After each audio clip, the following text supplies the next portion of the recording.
He aquí las cosas viejas han pasado, ahora son todas ¿qué? Hechas nuevas, nuevas, de acuerdo al diseño y de acuerdo al origen.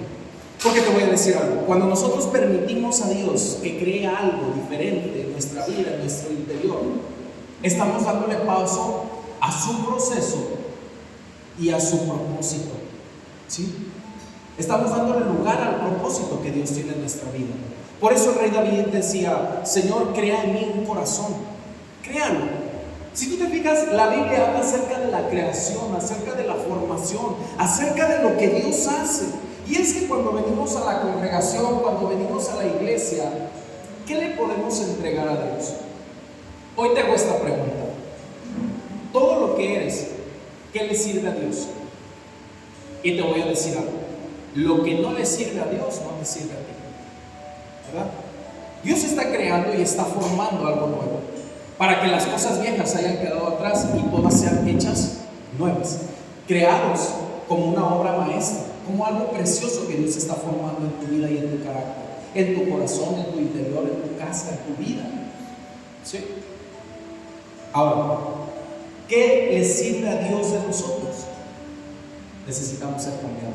A Dios no le sirve tu tristeza, a Dios no le sirve tu vida, a Dios no le sirve tu coraje, a Dios no le sirve el rencor, a Dios no le sirve el odio. Es que pastor, es que yo soy bien explosivo. Eso no le sirve al Señor. Pastor, es que yo no me acuerdo, yo me acuerdo de todo lo que me hizo daño. Bueno, eso no le sirve al Señor. Por eso la Biblia dice que David decía: crea en mí. Cuando tú le das la voluntad de crear algo diferente y nuevo a Dios, entonces todo empieza a ser procesado y cambiado. ¿Qué necesitas hoy decirle a Dios? ¿Sabes qué, Señor? Esto no te sirve a ti, pero tampoco me sirve a mí, ¿verdad? Lo que no le sirve a Dios no te sirve a ti para nada. No te va a servir para avanzar, no te va a servir para ir al cumplimiento, no te va a servir para la promesa, no te va a servir para tener fe. Por eso debemos de examinarnos continuamente. ¿Sabes qué, Señor? Yo estoy en un proceso contigo, pero ¿qué áreas no te he dejado? ¿Qué áreas no te he permitido que avances más allá del propósito? ¿Qué áreas te he impedido que tú entres en mi corazón para decirte sí, Señor? Porque te digo sí, Señor, pero sigo actuando en mi vieja voluntad. Te digo sí, Señor, pero sigo haciendo cosas que yo te había dicho que ya no quería hacer, ¿verdad? Y es ahí donde entra Dios. Donde tú ya no puedes, es ahí donde le toca a Dios empezar a formar y a cambiar y a hacer un proceso diferente. Pero ocupamos voluntad. Dile que tienes ahora, ocupas voluntad. Ahora, tú puedes ver en la Biblia muchos hombres que dejaron crearse nuevamente, hacer una nueva hechura, una forma nueva.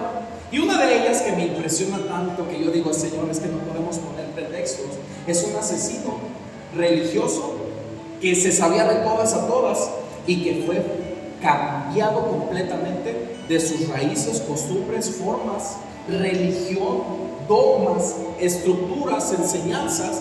Y cuando él le dijo sí a Dios, fue completamente: me entrego a ti. Y sus palabras del apóstol Pablo le dicen: ya no vivo yo, ahora Cristo vive en mí. Mi cuerpo está juntamente crucificado con Cristo. Y vemos a otro hombre que mientras está siendo apedreado para darle muerte, dice: Señor, perdónalos, porque no saben lo que hacen. Estoy hablando de Esteban. ¿Qué fue lo que vieron? ¿Qué fue lo que pasó con ellos para llegar a tal magnitud? Para que sus palabras tuvieran tanto peso, para que sus actos marcaran el antes y el después, para que sus vidas fueran plasmadas en esto. Es que, ¿sabes qué? Ya no eran ellos, ahora era Cristo en ellos. Ellos reflejaban a Cristo, porque ellos se dejaron transformar, se dejaron crear nuevamente y se dejaron hacer hechura suya para el propósito que ellos tenían en esta tierra. Tú tienes un propósito, tienes un propósito y lo tienes que cumplir, y tenemos que atender ese propósito. Cuando tú atiendes el propósito, tú vas a empezar a ver que poco a poco Dios va transformando tu vida, tu carácter, tu esencia, y hasta el punto de que otros, cuando tú te paras, ven a Cristo. Hasta tal magnitud de que no te interesa nada. El día de ayer, amado, estaba yo en casa, Y mientras estábamos en la casa empecé a escuchar mucho ruido, mucha revuelta, y salgo y le digo a mi esposa: ¿qué está pasando? Y me dices que se pelearon. Hay una persona aquí adentro de la colonia herida. Y le dije: permíteme un poquito, déjame ir a ver qué pasa. Y pues naturalmente sentimos, ¿verdad? Si te pellizcas sientes dolor, sentimos emociones. Mi esposa me dice: no vayas porque pues pueden regresar las personas. Eran muchos. Le dije: es que mi obligación como pastor está en ese momento. No sabemos qué es lo que está pasando. Entonces salgo, y cuando salgo veo entre dos carros a un joven que lo habían lastimado, lo abrieron desde aquí hasta acá con un machete, palabra vulgar. Entonces cuando yo lo veo ahí tirado, sentado, desangrándose, para mí lo primero que vino a mí fue el tener que ayudar. No me importó el peligro, no me importó si regresaban, no me importó nada. ¿Sabes por qué? Porque mayor es el que está con nosotros. ¿Sí? El propósito del diablo tal vez era matar a ese joven. Si yo no hubiera llegado, amado, hoy en día la indiferencia en la gente es tan grande, y entiendo y comprendo. Entiendo y comprendo que tú no te puedes meter a defender a nadie porque no sabes si, porque dicen: al que mete paz, saca más. Pero te voy a decir algo: el propósito del diablo tal vez era matar a ese joven y que nunca conociera a Cristo en su vida, y que nunca pasara algo sobrenatural. Porque cuando yo llegué ya estaba tirado, estaba desangrándose y nadie salía de él. Estaba emprendiendo de dos carros. Entonces llego yo, viene la ambulancia, mi papá me acompañó, ahí estábamos ahí. Y cuando tuve la oportunidad de orar por él, estaba sentado, se sentó y empezó a llorar y volvió y se me quedó mirando y me dijo: ¿por qué me pasa esto? ¿Por qué si yo no soy mala persona? Entonces no hubo mucho de qué predicarle porque en eso llegó la ambulancia, pero estoy seguro que la oración que se hizo en ese momento algo causó en ese momento, algo causó en esa persona, que yo estoy seguro que lo va a hacer buscar a Dios. ¿Sabes por qué? Porque la gente lo primero que piensa recibir es juicio. Porque lo vi con su padre cuando salió, llegó su papá, empezó a decir: es que ¿por qué? ¿Y dónde estabas? Señor, por favor, se está desangrando. Que alguien le avise que se está desangrando su hijo. Porque la gente espera recibir eso. Pero cuando recibe algo contrario, como Esteban, que les decía: Señor, no les tomes en cuenta lo que está pasando, no les tomes en cuenta este pecado. Imagínate lo que causas tus palabras en el corazón de la gente. Ve reflejado a Cristo en ti.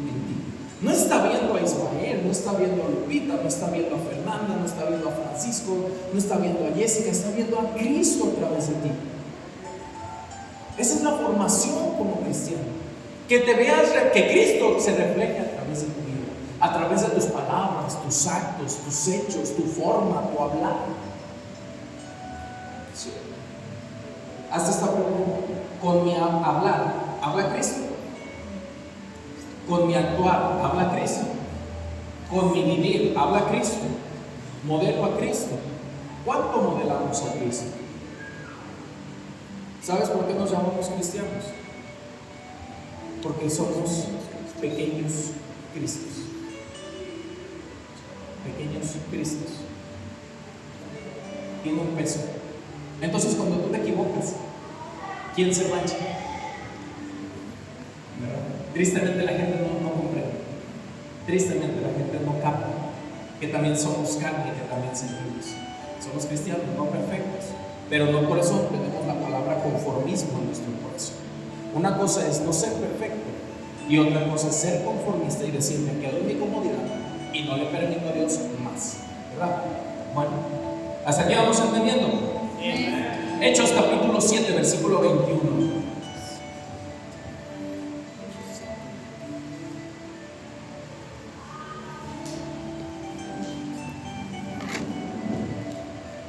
Dice: pero siendo expuesto a la muerte, la hija de Faraón le recogió y le crió como a hijo suyo. Y fue enseñado, ¿quién? Moisés. Estamos hablando de Moisés ahora. Dice: y fue enseñado a Moisés en toda la sabiduría de los egipcios y era poderoso con sus palabras y obras. Dice, cuando él hubo cumplido la edad de 40 años, le vino al corazón el visitar a sus hermanos, hijos de Israel, y al ver que uno que era maltratado los defendió e hirió al egipcio y vengó al oprimido. Pero él pensaba que sus hermanos comprendían que Dios le daría libertad por mano suya, mas ellos no lo habían entendido así. Miren, cuando llegamos a Cristo, cuando estamos en la congregación, muchas áreas no sirven de nosotros. La Biblia habla acerca de este hombre, un hombre poderoso, un profeta de Dios, Moisés, que dice que él fue instruido en toda la sabiduría egipcia. Y dice que era varón poderoso con palabras, con autoridad. Fue enseñado en toda la sabiduría egipcia.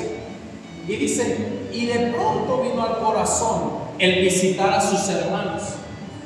De pronto la revelación de lo que él iba a hacer cayó en su corazón. Pero revelación de tu propósito sin proceso es muy difícil que venga al cumplimiento. Otra vez, revelación sin propósito es difícil que venga el cumplimiento. Necesita el proceso afirmarte y darte claridad para que tú puedas cumplir el llamado. Sin proceso, los diamantes no tienen el valor que tienen. ¿Sí? Necesita ser trabajado el diamante porque está en bruto. No estoy diciendo bruto, dije en bruto. El diamante necesita un proceso. Tú necesitas un proceso. Tú necesitas un proceso.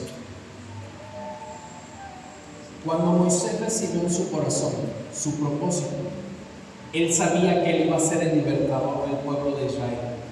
Pero se adelantó el tiempo. Dice que salió y vio a un egipcio que estaba maltratando a uno de sus hermanos. Y dice que Moisés agarra y lo defiende y mata al egipcio. Y yo creo que Moisés en sus palabras dijo, ya estoy listo para ser el libertador de Israel.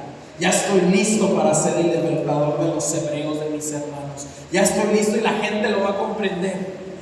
¿Y qué crees que pasa, Mauro? Llega el siguiente día y los hebreos estaban discutiendo, estaban peleando en aquella tierra. Y dice que él, queriendo meter paz, le dijo, ¿y tú quién eres para venir a gobernarnos? ¿Quién eres para venir a decirnos qué es lo que debemos o no debemos de hacer? ¿Quién eres tú? ¿Acaso me vas a matar como mataste ayer al egipcio? Y dice que en el corazón de Moisés hubo temor y huye. Moisés no estaba listo para su propósito. Moisés necesitaba el proceso que Dios iba a tener con él. Él había entendido que él tenía un llamado. Él había entendido que él tenía un propósito. Él sabía que por algo estaba en esta tierra, pero todavía no estaba procesado. Todavía estaba en bruto. Todavía no había comprendido de la manera como Dios quería hacer las cosas. Un hombre poderoso, sabio, entendido, adoctrinado, no era capaz de llevar el plan de Dios. A veces es necesario desaprender para poder aprender. Muchas veces te tienes que quitar el chip que ya tenías. Es que pastor, así yo me enseñé. No, pues es que eso no le sirve a Dios. Moisés estaba enteramente preparado para cualquier cosa. Era un hombre estudiado, era un hombre capacitado, pero eso no le servía a Dios. ¿Qué necesita Dios? Un vaso limpio, vacío. Vacío. Para poder llenar y depositar lo que Dios tiene. Porque si el vaso está lleno, ¿cómo va a caber lo de Dios? Necesita vaciarse ese vaso.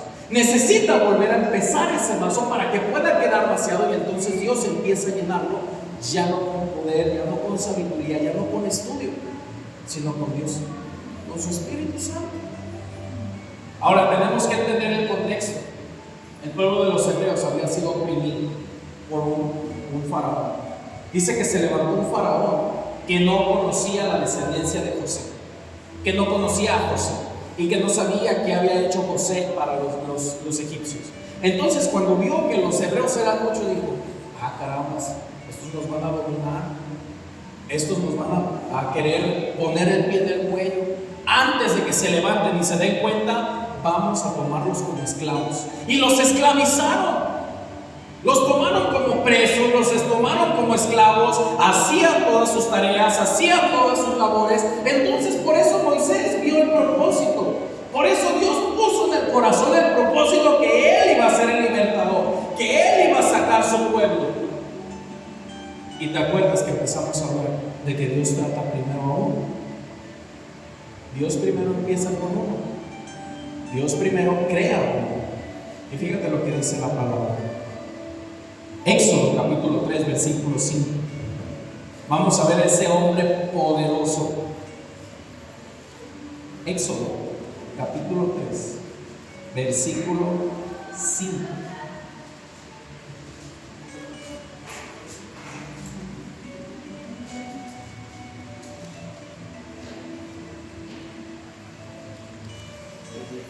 Dice, y dijo, no te acerques, quita el calzado de tus pies, porque el lugar en que tú estás en la tierra, tierra santa es. Vemos a un Abraham, 40 años, siendo instruido por Egipto, siendo estudiado por Egipto, siendo preparado por Egipto. Y llega el momento donde él huye al desierto. Dios te saca, hermano. Dios te saca de la conformidad, te saca de la comodidad, te saca del lugar a gusto donde tú te encuentras y empieza a formarte. Dios te tiene que sacar. Dios te tiene. ¿Por qué crees que saca a Abraham? ¿Por qué crees que saca a Moisés? ¿Por qué crees que saca a la gente? Jesús mismo en el desierto estuvo 40 días antes de iniciar su llamado y su ministerio. ¿Por qué Dios saca? Porque es necesario que tú aprendas a depender completamente de Dios. Porque es necesario desformar lo que el hombre formó. Es necesario sacar el estudio que el hombre metió. Es necesario sacar las conductas que el hombre metió. Y por eso a veces te vas a ver hasta el punto donde tu familia se aparta de ti, tu casa se aleja de ti, tus familias, tus conocidos se alejan. Tal vez hasta el trabajo todo cambia. Dios te expulsa de todo. Dios te saca de todo para empezar a formar algo distinto, para empezar a formar algo nuevo. Moisés dice que llega al punto donde ve una zarza y ve esa visión y dice, voy a salir y voy a ver por qué esa zarza no se consume. Y llega al lugar y Dios le dice, quita el calzado de tus pies, Moisés, porque el lugar donde tú estás parado, tierra santa es. En otras palabras, Dios le estaba diciendo, si tú entras en esta condición de hombre, a esta tierra santa, te vas a morir. Necesitas quitarte para poder entrar al lugar donde yo te quiero meter. Necesitas dejar de ser tú, necesitas quitar tus sandalias, necesitas quitar lo que te pertenece para poder entrar en donde yo te quiero posicionar, en donde yo te quiero meter, en el propósito que soy yo. Muchas veces vas a tener que quitar tu calzado, vas a tener que quitarte, hacerte un lado. Ay, pastor, eso como hoy. Hacerte a un lado, hacer a un lado tus sentimientos, hacer a un lado lo que piensas, hacer a un lado lo que sueñas, hacer a un lado tus propósitos, hacer a un lado tus anhelos. Hay propósitos que al hombre le parecen buenos, pero dice Dios, no. Hay cosas que son buenas que queremos hacer, pero dice Dios, no. ¿Se te ha pasado esto? Que quieres hacer algo bueno, con un propósito bueno, pero no se te da, porque no es el plan de Dios. Porque no es el tiempo de Dios aún. No es el tiempo de Dios. Bien, necesita la formación. Y fíjate lo que dice. Versículo 14. Y respondió Dios a Moisés, yo soy el que soy. Y dijo, así verás a los hijos de Israel. Yo soy, el yo soy me envió a vosotros. Y capítulo 4, versículo 10 dice, entonces dijo Moisés a Jehová, ¡ay, Señor! Nunca he sido hombre de fácil palabra, ni antes, ni desde que tú hablas a tu siervo, porque yo soy tardo en el habla y torpe en la lengua. ¡Ay, Dios santo! Hechos dice que Moisés era un hombre poderoso en palabra y en sabiduría. Y aquí vemos a un Moisés tardo en palabra y tartamudo. ¿Cómo Dios lo dejó? Después de que tenía todo con Egipto, después de que tenía todos los placeres, toda la sabiduría. Egipto era el mundo de hoy en día. Todos los placeres, los gustos, los lujos, vivía en la casa de Faraón. Moisés era hijo de la hija del Faraón. O sea, en otro lugar, en otras palabras, él tenía una posición de autoridad. Él lo tenía todo en el reino de Egipto. Y cuando la Biblia dice que 40 años duró Dios tratándolo, los 40 años que él se enseñó en Egipto. ¿Y cómo quedó Moisés? Tartamudo, torpe de palabra.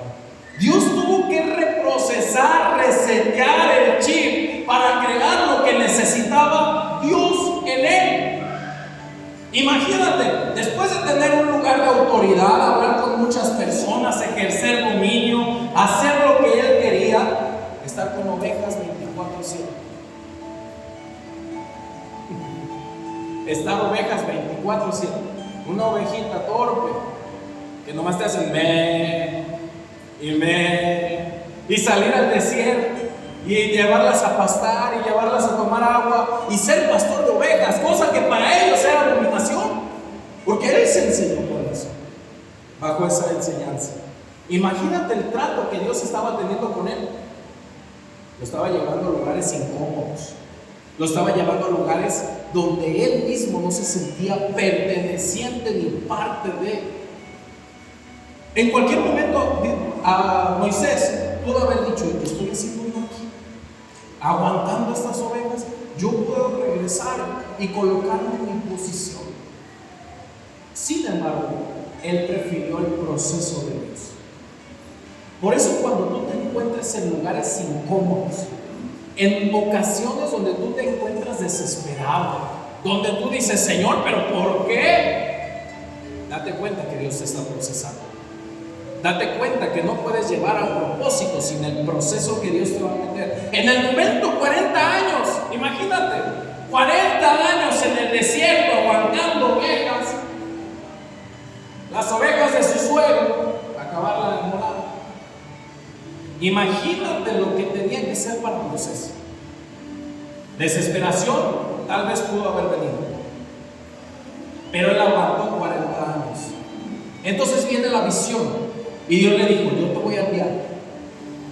Después de que era un hombre capacitado, cuando recibió en el corazón ir a sus hermanos, y dice: yo pensé que ellos entendían que yo era el libertador de Israel, pero no les servía un Moisés poderoso, no les servía un Moisés capacitado. Dios necesitaba un Moisés dispuesto, con un corazón vacío, dispuesto a recibir lo que Dios iba a hacer a través de él, no lo que iba a hacer Moisés. Tal vez Moisés pudo planear una estrategia, tal vez Moisés pudo planificar una redada, tal vez Moisés pudo haber dicho: pues estos mis amigos, los del ejército de Egipto, los conozco, podemos hacer un golpe de estado y podemos sacar a los hebreos de este lugar. Pero sabes, Dios no quería eso.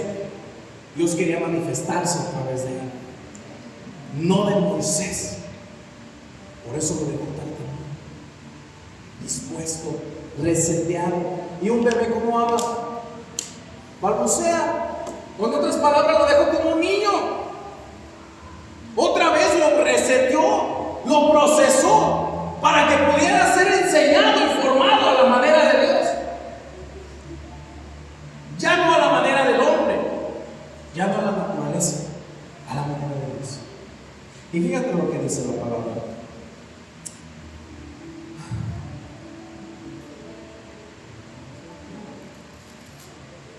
Estamos en Éxodo, ¿verdad? Empieza a manifestarse un hombre derrotando a todos los dioses de aquel tiempo. Dios envía a Moisés delante de Faraón y vienen las plagas y el juicio de Dios. Se presenta Moisés delante de Faraón y todas las veces Moisés le advierte a Faraón lo que iba a acontecer. Y Faraón cerraba su corazón y venía la plaga que humillaba a sus dioses. En otras palabras, Dios estaba diciendo: yo soy el Dios verdadero y aquellos dioses no sirven para nada. Ese hombre estaba deshaciendo toda la cultura pagana que se vivía en Egipto. Ese hombre se estaba haciendo manifiesto Dios, quitando esos ídolos que no escuchan, que no oyen, que no hablan. Dioses paganos, demonios en otras palabras. Adoraban a Dios, a dioses, adoraban a demonios, y Dios estaba con un solo hombre que había procesado, deshaciendo toda esa parte. Por eso de pronto te vas a enfrentar tú a tu casa, a tus generaciones. Vas a decir: yo no quiero que mi gente muera de cáncer, yo ya no quiero que mi gente muera prematuramente, yo ya no quiero que mi familia muera de enfermedades, yo ya no quiero vivir en escasez. Y entonces te encuentras tú peleando contra todos esos demonios que se habían levantado en contra de tu familia. Empieza con uno. Dios empieza con uno. ¿Cuánto has dejado avanzar a Dios? Moisés tardó 40 años en el desierto, y a veces una semana sin que nos salgan los resultados que nosotros esperamos. Ya estamos pidiendo que Dios mande a esa legión que Cristo quería pedir para matar a todos. Con una semana que sea mala, nos estamos quejando. Y ya nos sentimos derrotados, vacíos, y le decimos: Señor, levanto mis manos. Y luego empezamos a cantar: cansado del camino. Imagínate, Moisés, 40 años en el desierto. 40 años en el desierto. Voltea y dile que tu vida es saturada, todavía te falta. Pero confía, estás en las manos del Señor.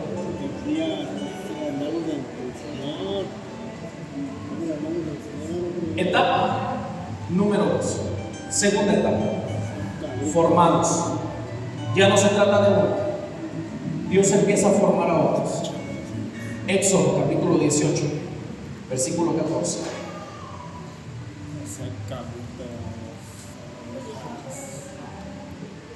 Dice: ¿qué es? Viniendo el suegro a Moisés. Vemos que no todos los suegros son malos, hay personas que son buenos, que son benditos de parte de Dios. Dice: viniendo el suegro de Moisés, todo lo que él hacía con el pueblo, bien. Si tú lees una palabra mala en la Biblia, ya te perdiste todo el mundo. Aprende a regresar. Viendo el suegro de Moisés todo lo que hacía con el pueblo, dijo: ¿qué es esto que haces tú con el pueblo? ¿Por qué te sientas tú solo y todo el pueblo está delante de ti desde la mañana hasta la tarde? Y Moisés respondió a su suegro: porque el pueblo viene a mí para consultar a Dios.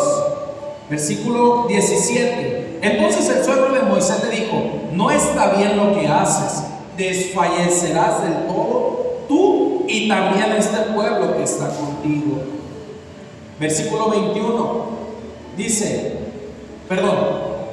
20: y enseña a ellos ordenanzas y las leyes, y muéstrales el camino por donde deben de andar y lo que han de hacer. Además, escoge tú entre todo el pueblo varones de virtud, temerosos de Dios, varones de verdad, que aborrezcan la avaricia, y ponlos sobre el pueblo por jefes de millares, de centena y de 50 y de 10.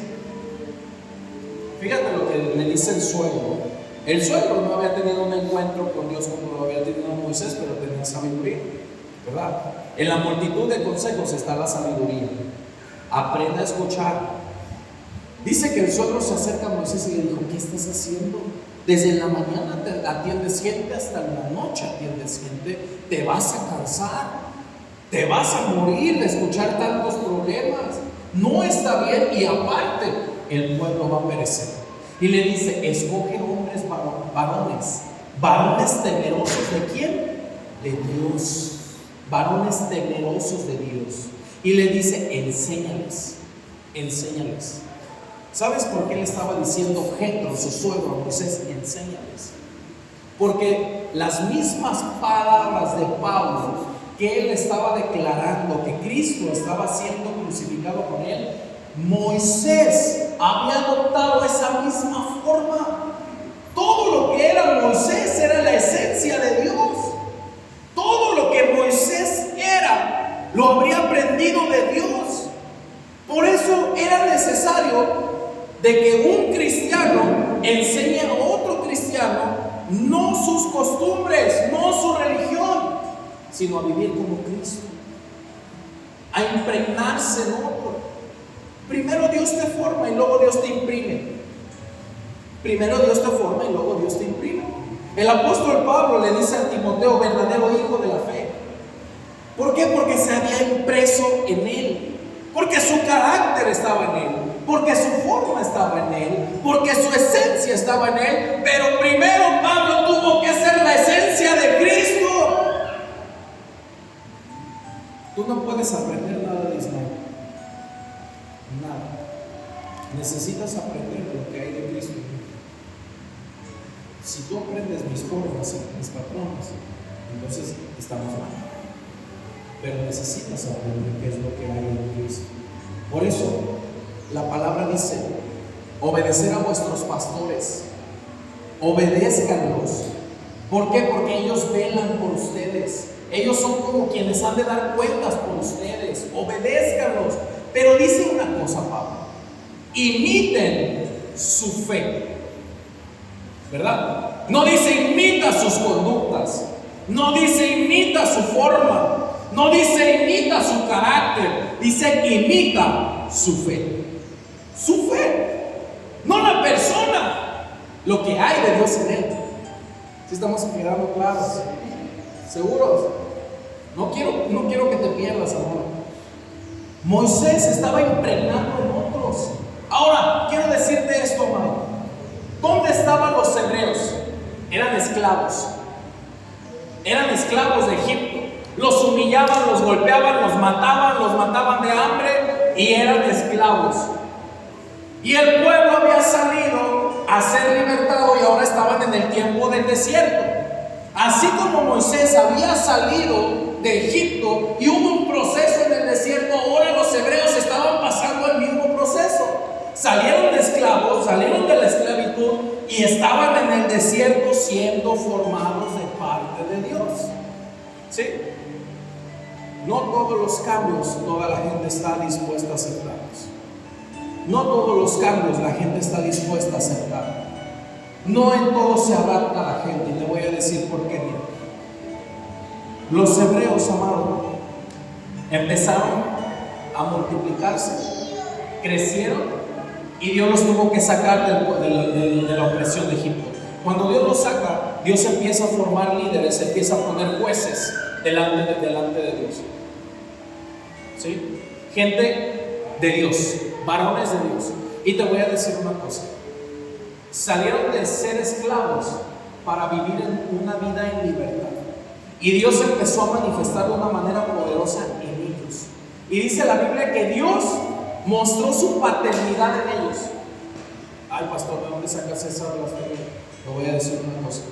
¿Un papá qué hace? Protege. ¿Qué más?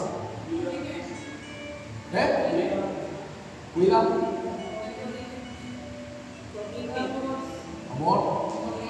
Corrige. Un padre, hermano, protege, suple y da, ¿verdad? Y Dios estaba mostrando la forma de padre con ellos. Los alimentó, les dio el maná, les dio las codornices. Porque ellos decían: Señor, me acuerdo que allá en Egipto comía ajos, comía cebollas. Y se acordaban de su esclavitud y amaban su esclavitud. Salieron de Egipto, pero su corazón no salió de Egipto. Su corazón se había quedado allá atrás. Su corazón estaba en Egipto. Y decían: Señor, es que para qué nos vendiste a ver, Moisés, dales agua. A ver, Moisés, ora. A ver, Moisés, aquí está el pan, aquí están las codornices, aquí está el agua. Y dice que su calzado no se desgastó, ni sus ropas se desgastaron. Lo que iba a ser 40 días en el desierto, por el corazón de ellos se transformó en 40 años. Lo que debía de ser un proceso rápido de 40 días para entrar a su tierra prometida, les costó su incredulidad 40 años vivir en ese lugar. Pero en esos 40 años, ellos vieron la mano del Señor sin que se desgastara su calzado, sin que se desgastara sus ropas, comiendo, bebiendo de parte de Dios. ¿Y qué crees? Tenían una nube y una columna de fuego que les proveía para el calor y para el frío. ¿Qué es eso? Le decía yo, Señor, ¿qué es esto, Señor? ¿Qué estabas dándoles a los hebreos? ¿Sabes qué les estaba enseñando Dios a ellos? Les estaba enseñando cómo habitar, cómo ser una casa para Dios. Dios les está... ¿Qué tienes en una casa? Una casa te cobija, una casa te protege, te da calor, un hogar. Dios les estaba diciendo, debes de habitar en mi hogar. Dios les estaba enseñando a los hebreos cómo habitar y morar en su presencia. Dios les suplió de todo, de todas sus necesidades, y ellos no comprendieron la parte. Ellos no comprendieron esta parte. Ellos querían más. Ellos no se gozaban en el Dios que los había libertado. Ellos se gozaban en lo que tenían. No todos los que salen de Egipto entran a la tierra prometida, y esto es triste. Porque salió toda una generación de Egipto y una generación se quedó en el desierto. Allí se quedó. Ahí se quedó en el proceso. Se quedó en el tiempo del cambio. Se quedó en el tiempo de la formación. Se quedó en el tiempo de la enseñanza. Se quedó en el tiempo donde Dios estaba manifestando, donde Dios estaba creando, pero hubo un momento donde dijo los hebreos: hasta aquí, Señor, ya no más. Y ahí se quedó su corazón. ¿Por qué crees que la Biblia dice: sobre toda cosa guardada, guarda tu corazón, porque de él emana la vida? Porque de todo hombre, de su corazón saca el buen tesoro. Debes de entregarle todo a Dios. Dice mi esposa, tiene una frase: aquí es una mafia, aquí entras y ya no sales. Ya no puedes salir. Si te vas a aventar con el Señor, aviéntate como vas. La fe no es un paracaídas para en el momento donde hay una emergencia lo agarro y ya sé que me va a salvar. La fe es una cosa que tienes que procesar todos los días, vivir todos los días, actuar todos los días. Tu vida cristiana no es un paracaídas para tomarlo en el momento de la dificultad. Tu vida cristiana es una vida llena de fe. Llena, completa. Necesitas soltarle el timón a Dios. Suéltale ya el volante a Dios antes de que te estrelles. Suéltaselo por completo. A veces tenemos a Jesús, pero como conductor, no como copiloto, como copiloto, no como conductor. Decimos: sí, Señor, tú eres mi Dios, tú eres mi Dios, tú eres mi Señor, y yo te honro a ti, pero sigues con la mano en el volante. Déjale que Él sea el piloto de tu nave. Déjale que Él pueda manejar y conducir tu vida. No te aferres al volante, amado. No te aferres al volante.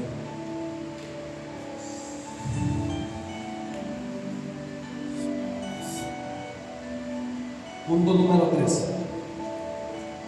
Preparativos para la conquista.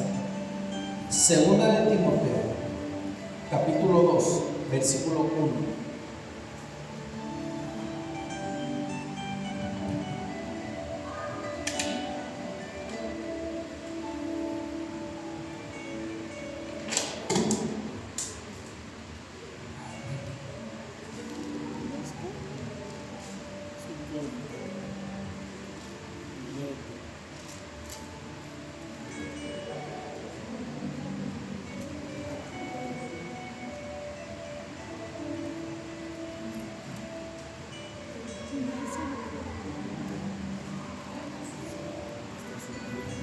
Si alguien lo tiene, le puede dar lectura, por favor. Ya lo tengo. No te preocupes. Segunda de Timoteo, capítulo 2, versículo 1. Yo siento a Dios la presencia muy preciosa de Dios. Dice: tú pues, hijo mío, esfuérzate en la gracia que es en Cristo Jesús. Esfuérzate en la gracia. La gracia es lo mayor que nosotros tenemos. La gracia es el mayor regalo que nosotros pudimos tener. ¿Sabes por qué? Porque sin merecer Jesús dio su vida por ti y por mí. Porque sin merecer Dios nos perdonó. Envió a su Hijo para redimirnos de todas nuestras consecuencias y nuestros actos. Sin Él todo estaría perdido. No habría esperanza, no habría sanidad, no habría economía, habría tristeza, depresión, coraje, ira, todo lo que tú ves mal en el mundo, todo eso estaría sobre nosotros. Ya no pertenecemos al mundo. Por eso esas cosas ya no nos pertenecen. Pero sabes, tristemente a veces la iglesia descuida la gracia. ¿Cómo que descuida la gracia? Tristemente, amado, a veces la gracia la tomamos por menos. Ay, Dios me perdona. Ay, Dios es amor. Dios es bueno. Dios es eterno y su amor es misericordioso. Sí, Dios es misericordioso, pero también es fuego que consume. También es juicio. Su juicio es perfecto, amado.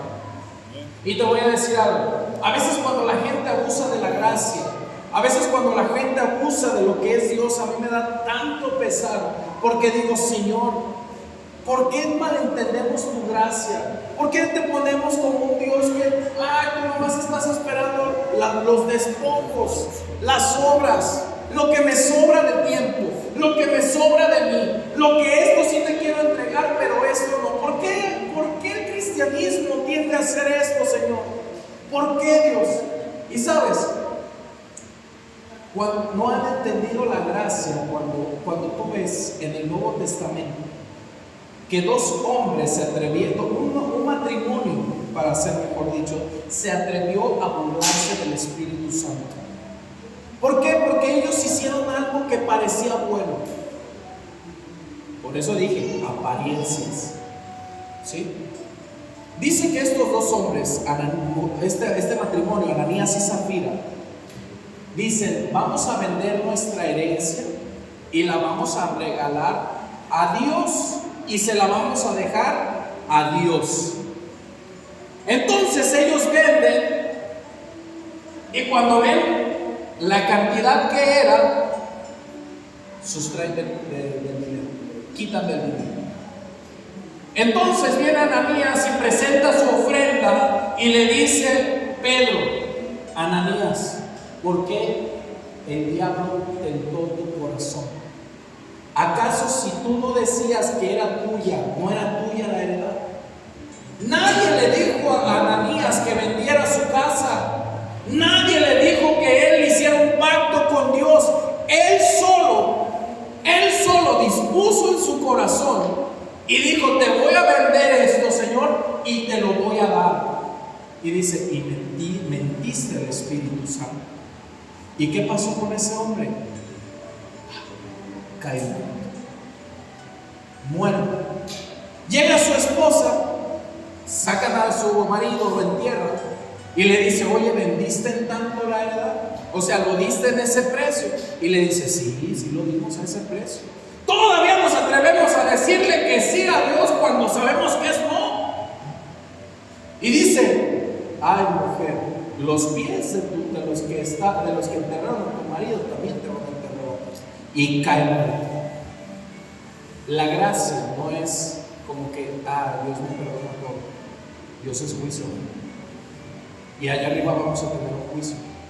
Y va a haber un juicio. Por eso tú decides: o te entregas o te entregas, amado. Es mucho mejor entregarte. ¿Por qué? Porque la recompensa de Dios, y no lo hacemos por esto, pero es mejor vivir bajo su gracia. Y el apóstol Pablo decía: esfuérzate en la gracia. La gracia trae la unción, y la unción, la manifestación del reino de Dios. Pero sabes, ya casi estoy terminando.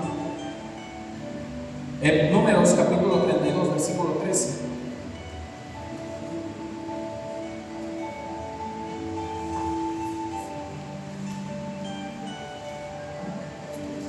Dice: y la ira de Jehová se encendió contra Israel y los hizo andar errantes 40 años por el desierto, hasta que fue acabada toda aquella generación que había hecho mal delante de Jehová. Se encendió la ira de Jehová y dijo: toda esta generación se va a quedar en el desierto y no va a entrar en la tierra prometida. Y vemos a Timoteo que dice: esfuérzate, esfuérzate. Te voy a decir algo. El espíritu de pobreza, el espíritu de pereza trae escasez y trae atraso. El espíritu de pobreza, de pereza, te va a traer escasez y te va a traer atraso. Pablo le dice a Timoteo: esfuérzate. O sea que en otras palabras, todos estamos ocupados, todos tenemos actividades, todos tenemos cosas que ejercer. Jesús llamó a hombres ocupados que estaban trabajando en las redes. Jesús llamó a un recaudador de impuestos que estaba ocupado trabajando.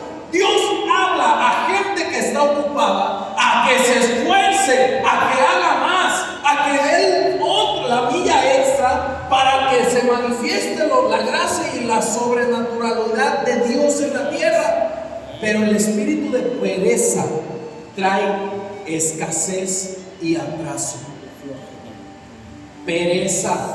Ay, es que me siento aburrido, me siento cansado. Es que mira, esfuérzate, esfuérzate.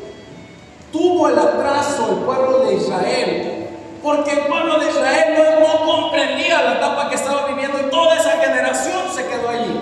Que tu generación no se quede en el proceso.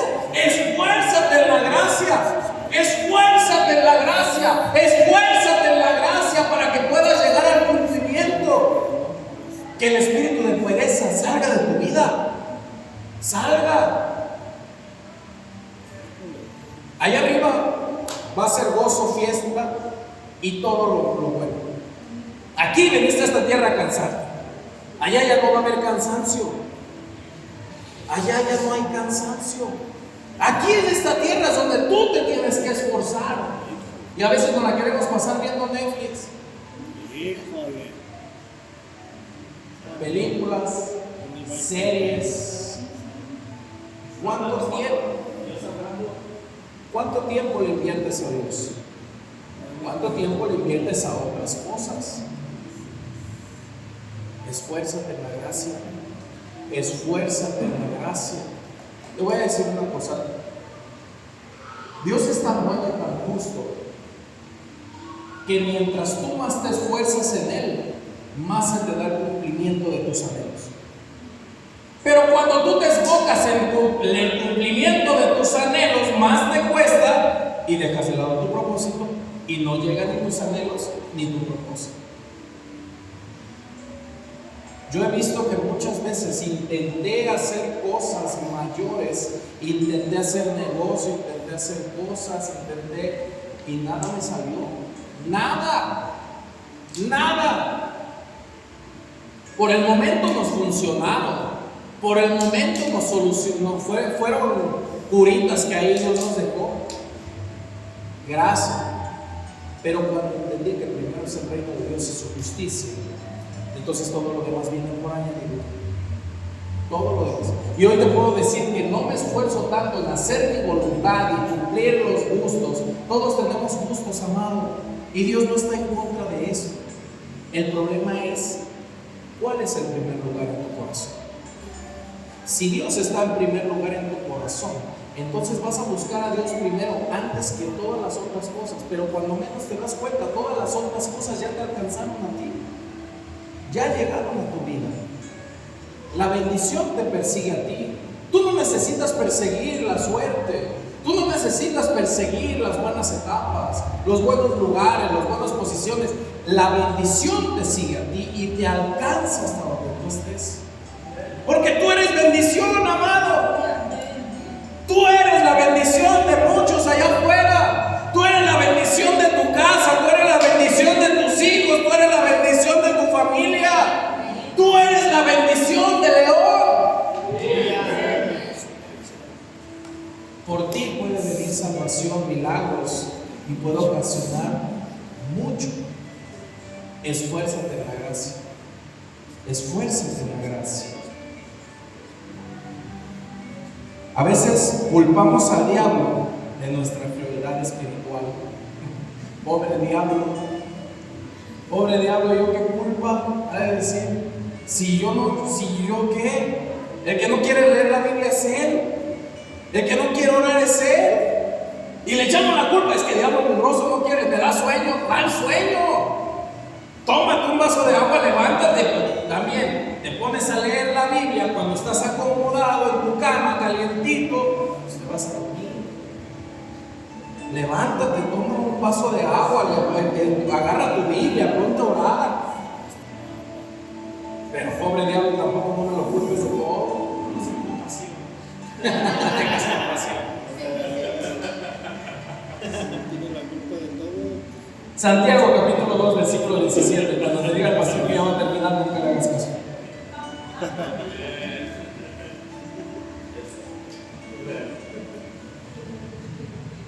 Dice, así también la fe, si no tiene obras, está muerta en sí mismo. Pero alguno dirá, tú tienes fe, yo tengo obras. Muéstrame tu fe sin tus obras, y yo te mostraré mi fe por mis obras. ¿Tú crees en Dios? ¿Tú crees que Dios es uno? Bien haces, también los demonios creen y tiemblan. Mas ¿quieres saber, hombre vano, que la fe sin obras está muerta? Y dice el versículo 22, ¿no ves que la fe actuó juntamente con sus obras? La fe requiere esfuerzo y trabajo. Necesitamos una fe en acción. Una fe en acción, que tus acciones hablen de tu fe. Que lo que tú haces diga que ese hombre tiene fe, porque sin saber, sin sentir, ya lo está haciendo. Sin tener el recurso, él ya lo está logrando. ¿Por qué? Porque estás moviendo los cimientos espirituales para que venga lo que tú necesitas. Dios no te va a enviar a ningún lugar si no te da lo que tú necesitas. Y Dios siempre provee a sus hijos de lo que necesitan. Si tú necesitas unción para sanar y vas a un enfermo y llegas y te plantas con tus pies, pero ya estás con el enfermo, va a venir la unción porque tu fe se está activando. ¡Aleluya! Necesitamos una fe con acción. Que tus acciones demuestren tu fe. Por eso le dice, hijo, esfuérzate, que tu fe sea activada, que tu vida sea activada. Punto número 1, necesitas que Dios te cree. Punto número 2, Dios empieza a trabajar con tu entorno. Punto número 3, esfuérzate en la gracia. Esfuérzate en la gracia. Esfuérzate en la gracia. Nos vamos a quedar aquí, preparativos para la conquista. Todavía no entramos a la vida. Vimos 2 procesos. 1, esclavos. Éramos esclavos del mundo. 1, éramos esclavos y muertos de nuestro pecado. Número 2, salimos al desierto donde Dios nos va a procesar, donde Dios nos va a limpiar, donde Dios nos va a purificar, pero donde nos va a enseñar que Dios quiere que habitemos en su presencia. Punto número 3, esfuérzate. Esfuérzate y saca el espíritu de pereza de tu casa. Saca el espíritu de pereza. Que ya la pereza no sea un sello tuyo. Que la pereza no sea algo que te marque. Que la pereza no sea algo que te distinga. Que lo que te distinga sea tu fe en acción. Que lo que te distinga y digan, ese hombre, esa mujer es de fe. Ese hombre le cree a Dios. Esa mujer le cree a Dios. No por lo que habla, por lo que dice, sino por sus hechos, por lo que Él hace. Ponte de pie, amados.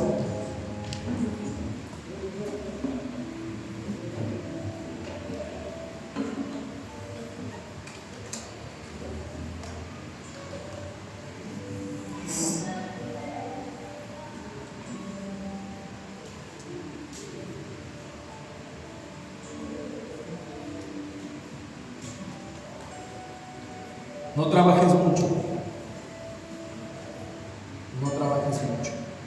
trabaja poco y gana más.